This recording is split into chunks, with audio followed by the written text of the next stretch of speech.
across the globe. So you're very welcome to watch this program live. You can go through our YouTube channel or our Facebook channel at Galaxy Television on Facebook, and on YouTube is Galaxy TV News. Just go there and you can watch this program live. And for those who are on transit, who can actually watch this program in any other means by TV set, you can actually download Galaxy Television app from Google Play Store or Apple Play Store to watch this program live. You're welcome again. I'm not doing this alone as usual. I have my co-host Patricia. Good morning. Good morning, Rose Blossom. Good morning. Thank you for joining us again on Wiz Corner. My name is Patricia Uremuke-Bros. Okay, so yes, we have our guest seated. Now, when we have our guest seated, we do the honors of first introducing our guest before we go for a tip. So I will do the honors of introducing our guest for today. Her name is Ebunoluwa Awujoola. Okay, so the O is like together. Yes. Okay, so she's an entrepreneur. She's also the proprietress of Grace and Melly International School at Osogbo. She is a director of Gahome and an advocate, also a speaker. Well, she's coming all the way from Osogbo. She was like, I want to be in the studio, and really, I do it for coming. Thank you so much for being on the show. Thank you. So yes, Thank you for coming. So how was your journey from Osogbo down to Lagos? It was peaceful. Really? The rain was much. Oh yeah, the rain was no traffic. Not Not at all. You see, if it's in Lagos, you meet traffic. Someone told me one time, I was coming from the island, and he said, I'm flying to Benin, I've arrived Benin, and you're still on the road. And that was true.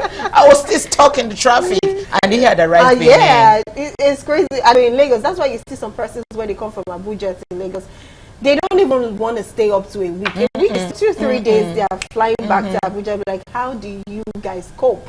In fact, go to the market, I probably have to wake up by 5 because I get to the market to take me hours.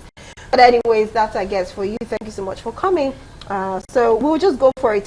First, the story we're hearing today is her success story. How does she's a proprietress of a school, and trust me, she's still quite young, I must say. Yeah. So do you know what it is to be young and be an owner of a school? Not just in Lagos, basically in Osogbo. That's a whole lot. That's a so we want to hear a story, how she got to where she is and still being a director of a furniture house. And of course, yes, then we'll get to, learn 1 or 2 things from her journey to life. But before that, let's quickly go for a tip. Well, this tip is a hack every woman should know. Well, I don't know how you style yourself. Sometimes some people think you have to have all the dollars and all the naira. Trust me, good without being too expensive. You can actually look good looking expensive without spending so much. There's a way to look. But anyway, let's quickly check this out. I'll be right back to the studio to continue the program with I, myself, Patricia, and of course, Ebunoluwa. Stay with us, we'll be right back.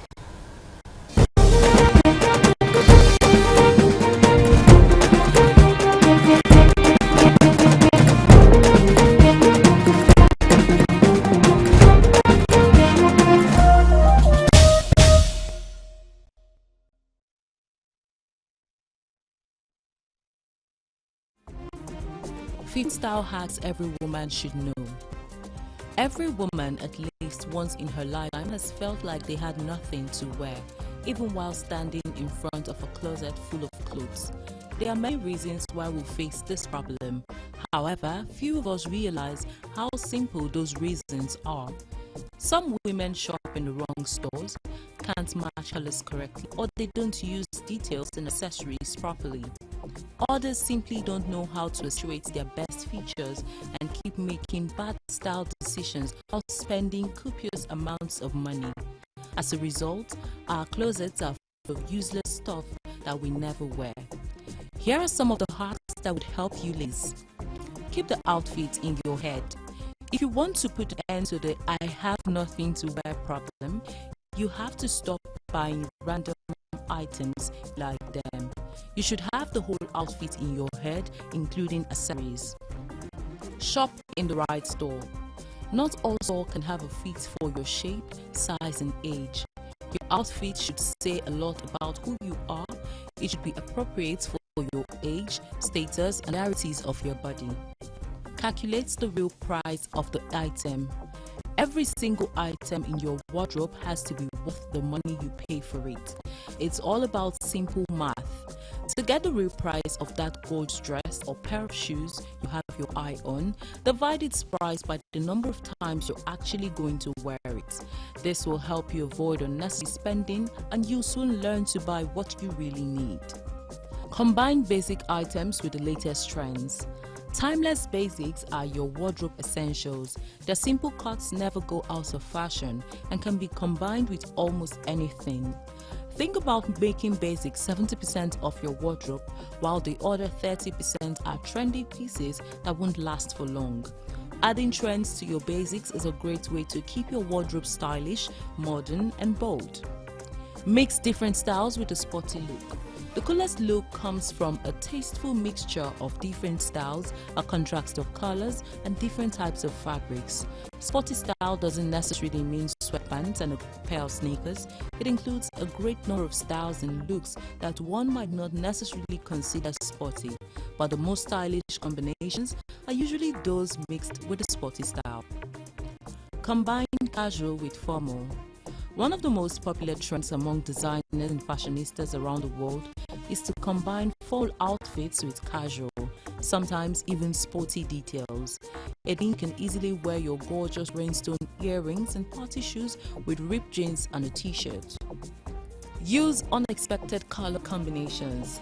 Color is the first thing people notice about your appearance even before they pay attention to your body type and style choices. Using interesting and unexpected color combinations is the best way to change your style without spending too much money, especially if you prefer dark colors in your wardrobe before. The total look concept. A total look is a single color ensemble. The best way to wear a total look is to combine different bricks of the same shade. This elegant concept makes your body slimmer, visually elongating the silhouette. Another brilliant idea to pull off the total look is to add another color, but in small amounts: a small purse or a pair of shoes, massive earrings, a chunky necklace, or a belt. Wear jackets. Jackets effortlessly create a strong shoulder line in your silhouette, thus making the whole ensemble look more expensive and stylish. Remove deodorant stains with jeans.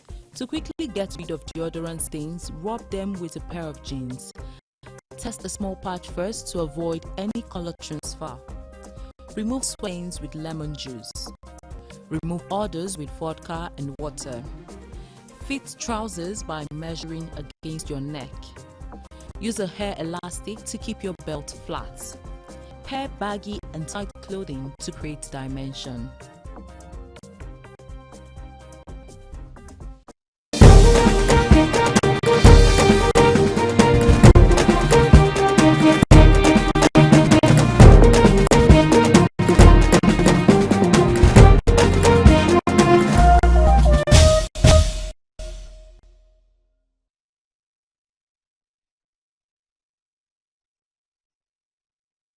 Okay, all right, welcome back to Watching Women's Card. And of course, like I said, we have an amazing guest. Her name is Ebunoluwa, and we're about to hear the success story. So first, I just want to know, how did you became rather, the proprietress of schools that you have right now? All right. What was the story like? Please don't leave out the details. Why are you saying the sweet success? Please tell us the challenge, the basketballs that you faced, Of course. have interviewed, all of that. So please go ahead. Thank you. You're welcome. Thank you.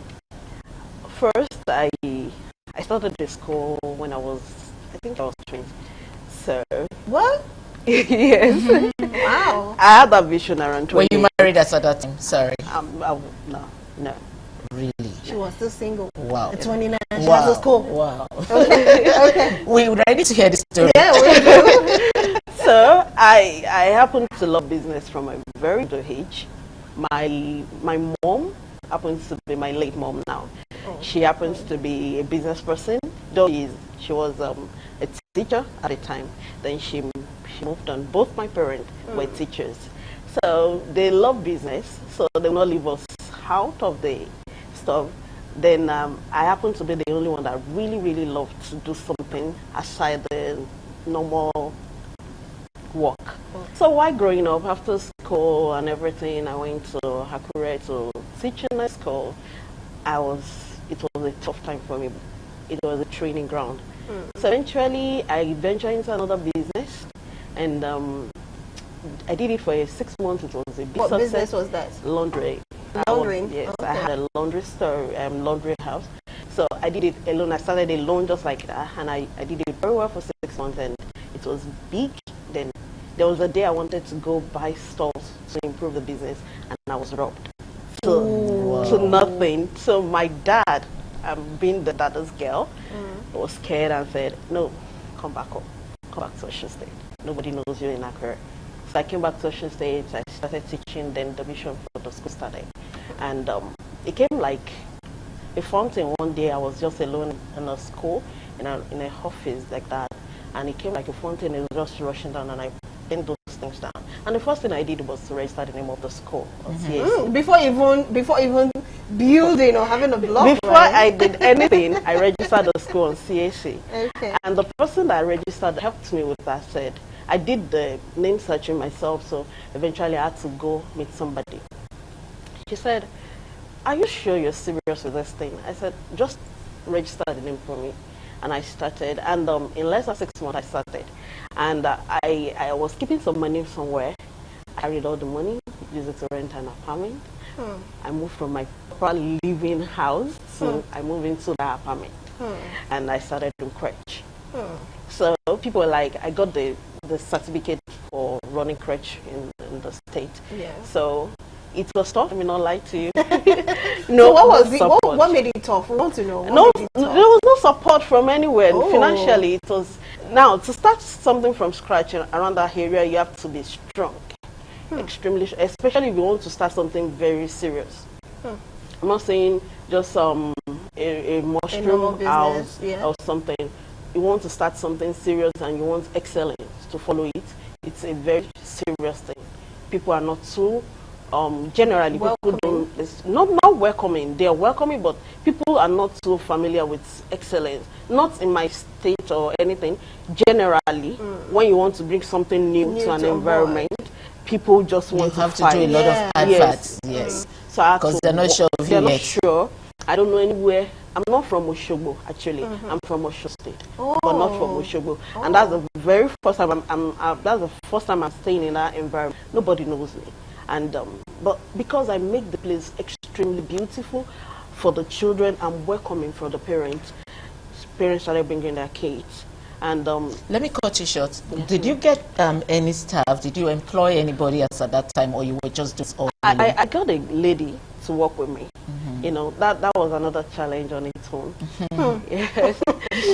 But I'm actually interested in the challenges because if you say the stories, look as if it's easy, bread and butter. Yeah. So what challenge did you actually go having to have your first staff? My first staff was a lady, and she is a single mother. Let me just use that. Okay. So she already had issues in her life, not about the child now. She has one. So I had to combine that with working with me. So I would encourage her. We can do it. She's brilliant, very, very brilliant, but lazy. I must say I must say that one. So at the time, she wanted to resume with us. That's the challenging part. She was supposed to resume one day, and she didn't show up. I called and called. Nothing. So after I went alone. So after the school, I went to her house to practically beg. Whoa. She ran inside. She told her mom to tell me she wasn't around. But I saw her daughter, and I felt, this woman is actually inside. I said, please, give me hope. I need you. Oh. She didn't show. Oh. What was her reason, though? She was tired. That's something about business. Just got tired and leave. She left, and I was there for 2 weeks. All alone? All alone. I had to. I was the teacher, caregiver, the cleaner, the whatever, receptionist, everything. It was tough, but we had to run the school. I had a vision. That was, I told somebody. I said, then I don't know what I was going through. I just felt it's one of those things. it is now that I can look back and say those things were challenges. Because I wasn't feeling bad about it. I was just like, I wanted to run a business and it's working out. And we moved. I started having pupils. Parents started entrusting their kids into our school. Then we started making a more proper, more standard environment for parents to bring their kids, and but we are here. Okay. So how did you come about the building that you're using for the school? We now? rented a building. Okay, it's rented. Yes. Okay, so how many pupils can you say you have right now in your school after these challenging stories? Now, over 100. And then how many workers do you have right now too? Okay, over 100, but the pupils now. Okay. Both the part-time and the full-time Full-time. staff, we have around 15. Wow. Staff. That's okay. We have part-time staff for the extra curriculum activities, like the ballet dance, taekwondo. So Oh, we have nice. we have the part-time staff for them, but the others are full-time that work with us on Fantastic. a daily basis. That's it. So you're teaching the student taekwondo and tai chi and all of that. Do you know how to do what? As a provider, I think you should also guard yourself. Anyway, that's beautiful. So from your story, if you were to advise anyone who wants to go into this line of education, what are the things you would tell them to avoid in the future? So definitely, trust me, it will be all rosy. But at least when they come across such challenges, this is what they should do. Okay. Well, on the first note, I usually tell anybody that comes to me, I want to start a school, I'll just tell the person, come. Are you sure? If you are not, don't start. If you are sure, let's go. Because when I started, I could not, there was nobody that would say, let me hold your hand. I had to walk through it The myself. darkness alone. And I said, no, it will not happen again with anybody. That once the person let me know, want to start a business, we'll work it all through but together. The first thing I would say is, if you don't have a back of finances, please work. Maybe you start up something, then let the place you're working pay for that thing. Because if you leave your job and Focus on that, it's not that easy. Except you have somebody or somewhere that you sponsorship that you know money is coming from, that you can get that money from, you can venture into that. But if not, I would say at least 6 months. Start, get the money here. That's the only thing I would have loved to do, but I didn't do at the time. Because I felt okay. And I was happy I did that, because when I was single, so there was no child to drag, there was no husband to draw, and it was all me. And I put myself into that. So I can say that alone. But when it has to do with staffing, that challenge that's a particular challenge that almost every business do have. And it's just, I will only say leaders or business owners should be diplomatic in relating with staff. So even if a staff wants to leave your business, there should be protocols. Things, you leave my business now again without putting the right thing, without doing the right thing. They know. I know better now. When they're coming in, they know what to do. There's a procedure to come in. When you want to leave, there's a procedure to leave. So that will salvage some issues with staffing. And again, anybody that wants to run a business, any business now, should be security conscious. I was going to ask that. I can say that one. Any business, not school alone.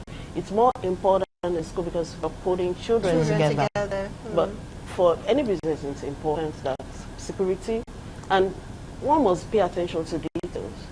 There's some little things a parent would just say, and parents didn't think I actually had that. I just said, you said something about this the other time, so you pay attention. I said, that's my job, to pay attention to you. Anyone into business should be able to pay attention to little details. Okay. Oh, well, we're going to go for a break. Let's take a short break, and of course, we'll have in the next tip, whereby we'll still be coming back to join Ebunoluwa, and this time we'll be asking a lot of questions as regards the success story, people to be able to view themselves if they want to go that line. And like she said, rightly said, it's not about educational sector. In any sector any business at all, you need to know some certain things. Your finance has to be secure. You have to know about your security, and you have to pay attention to every detail. There's still much to come, of course. Let's quickly go a break here, and we'll go for a tip. And the next tip is healthy tips for women. We'll be right back to continue the program. Yesterday we did healthy tips for 50s and 30s, and we forgot the 40s. Don't worry, we'll still bring 40s. But let's just check a general healthy tip for women, and we'll be right back to continue the program. Stay with us.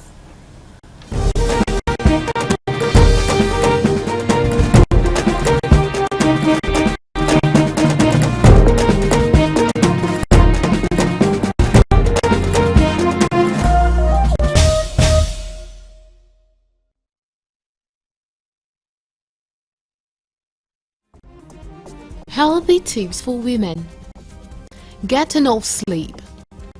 The importance of getting enough quality sleep cannot be overstated. Poor sleep can drive insulin resistance, can disrupt appetite hormones, and reduce your physical and mental performance.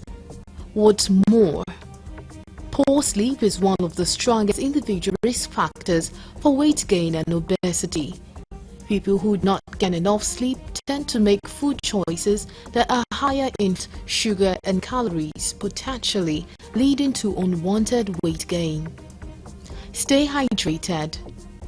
Hydration is an important and often overlooked marker of health. Staying hydrated helps ensure that your body is functioning optimally and your blood volume is sufficient. Drinking water is the best way to stay hydrated, as it's free of calories, sugar, and additives. Eat plenty of fruit and vegetables. Vegetables and fruit are loaded with prebiotic fiber, vitamins, minerals, and antioxidants, many of which have potent health effects. Studies show that people who eat more vegetables and fruit tend to live longer and have a lower risk for heart disease, obesity, and other illnesses. Get moving. Doing aerobic exercise or cardio is one of the best things you can do for your mental and physical health. It's particularly effective at reducing belly fat, the harmful type of fat that builds up around your organs. Reduced belly fat may lead to major improvements in your metabolic health. Avoid restrictive diets. Diets are generally ineffective and rarely work well long term. In fact, past dieting is one of the strongest predictors for future weight gain. This is because overly restrictive diets actually lower your metabolic rate or the amount of calories you burn, making it more difficult to lose weight. At the same time, they also cause alterations to your hunger and satiety hormones, which make you hungrier and may cause strong food cravings for foods high in fat, calories, and sugar. Limit alcohol intake. Drinking socially or in moderation is not typically a cause for concern. However, drinking in excess or over the recommended guidelines on a frequent basis should be avoided. There are many long-term consequences of drinking alcohol on your body, particularly on the brain, kidneys, and liver. It is recommended to practice moderation when it comes to drinking alcohol. For women who are age 21 and over, drinking in moderation means consuming up to 1 drink per day. Manage stress. Whether due to personal reasons or slightly imbalanced biochemistry, stress can negatively impact your body and mind. Additionally, the hormone cycle of a woman are complex and may also contribute to increased stress at times. It is best to proactively manage stress by indulging in mindful activities such as meditation, yoga, and prayer, whichever suits you best.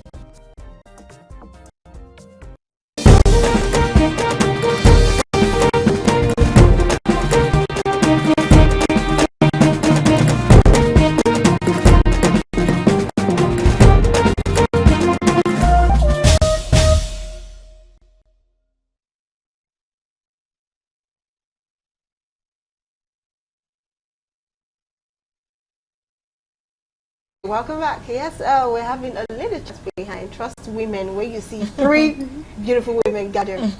something is about to go down. Well, we're talking about success story here, and we just want to ask more questions. Patricia, I think I should allow you to ask questions. Yes, Ebu, your story has so, should I say, touchy and inspiring. But I'm going to ask you a private question. How do you put these two things together? Your social life, your private life, and running the school? Because I see that you have done a lot over the years running the school, and you're still doing so much. How do you do this? How do you bring in your private life into running the school? That's one. The second one is a very private question too. Is there so much finance coming in the school purse? Do you make so much money? Have you turned to a biz girl? You know, biz girl, running a school, you know, driving the Porsche cars and all that. Okay. Let me start with the private, the life, and the business. Personally, I'm a quiet person, or let me say I'm a private person. I'm not a quiet person. I talk a lot, but I love to be in my space. So, but for the social life, maybe I'll start getting one. I really don't think I have. My social life is around the business. Let me start. But I take break from from time to time. You go on vacations? Yes, when my head is about to blow up, I will just say, I beg, we'll see you next week. So I do that. So it's a bit like that. But for the finances, I had to have another business. Oh yeah, we have the furniture business. Not really a furniture, a furnishing. We furnish house for you. Oh, okay. So Interior. Yeah, okay. So I personally don't want to call it the normal name that everybody call it. That's why I go for the OMI, just to make home your home. So what's the meaning of OMI? OMI is a place that is welcoming. Oh. So that's what language is that? That's English. English. Homing. Oh, really? Yeah. Homing. That's what you said. Yes. Sir. Homing. Homing. Is Yes. it homing? I thought it's gogoming. The name of the I had to combine the Oh, okay. plus the OMI. Oh, okay. So the full name, what's the meaning? The name is Goga welcoming you home. So that's just the meaning. So you just cut it together. And put it together. Oh, amazing. So let's go back to your school. Now, running school and all of that with your private life and, you know, let's talk about the educational sector just a little bit. You know, you running your school for how many years now? 6 years. 6 years, amazing. So what would you say are the things that have, you know, been into this business, and of course you've seen other schools, you've probably, you know, learned from some, inculcated some, and dropped some, you know, to make your school stand out. What would you think, if you want to talk to the government or you want to talk to other people who run school, that they need to start getting involved in or add to their curriculum or change or maybe put into, you know, their schedule? What do you think that would be? Okay, let me start with other school owners. There's too many schools around, and sincerely, sometimes I feel bad when I see some schools. I went to a school and I felt, can we rebuild this thing and make it beautiful? You have a very good building, but you're not doing too well. So training is the first thing for any school. If you want to start up a school, you want to train live, go for the training. If if you don't know it, employ somebody that has been trained for that can help you. You can sit back and tell them, this is my vision. They will help you. Because if you just put on a small school, I call them small school, I don't use the retrieve word, I just call them small school. If you put down a small school there, number one, you're endangering the life of those children because they're not learning properly. So you're not enjoying your life. Because once you're not doing, there's this fulfillment that is not going to come with that. So I will start with that. Then for curriculum, generally, there's a standard curriculum for the school that government are placed on ground. School should just follow the curriculum. And if you want to add extra, there's allowance for that. Some things that we do in our school, we do it like the entrepreneur. Parents said, in primary school, I don't want my child. I said, in this school, you will do that. Let your child knows something about buying or selling from the tender age. So we do that. There is room for extra curriculum. You can add more, but still with the government stuff. What I will say when it has to do with government, with education, you know, government has been trying when it has to do with education, but I will always say they should do more. There is always a room for improvement in anything we're doing. Government are putting a lot of money in education, but we can say they should do more. Let me now speak for schools. Yes. They should allow finances to be available, like credit facility for school owners that can also give the children more standard education, the best. So if some of us like this have access to, I can say it, if I have access to credit facility, I will do better with my work. I will do better and the school will be better, and the life of children will also be better. Because the more you spend when it has to do with education, the more you spend, the better you get away from those children. If you see a school that the children are just out there, they are doing very well, check very well. The school is spending a lot. So we should also encourage our army to help us provide that. Okay. So going back to your teachers, your academic staff, what certification do you require from them? Do you require the College of Education? Does it still exist, or you require the BSc education from universities? For it depend on different level. For the preschool, it is the NCE, that's the College of Education. For the preschool, that's lower, we call them before primary. For basic classes, we go for the BEdu, be education, BSc education. We go for them precisely. They have other certification they should get after that. So we ensure that they have to get those. In fact, anytime I employ anybody in my school, I would tell, once you don't have it, I will enroll. Encourage you. I enroll. Okay, you enroll them. Because I don't want something. We are just like I used to tell them, I'm not selling provision. No shade to people selling. I'm training live. I'm building them. So I'm conscious of everything you're doing around here. So I will enroll them. You go for it by fire, by force. Yes. Okay. So do you also send your teachers for like private training, courses? Courses. Yes. Of course. What I do concerning that, I make sure if you want anything, if you have any maybe you're online, you saw any training of such, let me know. But generally, there's always a training for them. We invite people to train them. We take them hard to also train them. I met a school owner, and when I heard the way he was speaking, I said, my teachers must be involved in this. They must learn from this man. So I said, Daddy, what should I do? When you see me call somebody Daddy or Mommy, I need something new. I would say, please, what should I do? I said, don't worry. I have a doctor came around. I said, can you help me? He said, don't worry, I'm coming to train them. And with my respect, I push respect forward so that I can get what you want. I don't have enough money to get it. I will use respect to get it. And every time, I can assure you, they get better. They do better. I told a parent has been with us since that from day one. So she said, they call me Big Auntie. She said, Big Auntie, the school is the way I talk outside. I will tell them, bring your child to our school. I said, but we are getting better by the day. Okay, so sorry, because our time is already up. No, the name of your school. What inspired that name? Okay.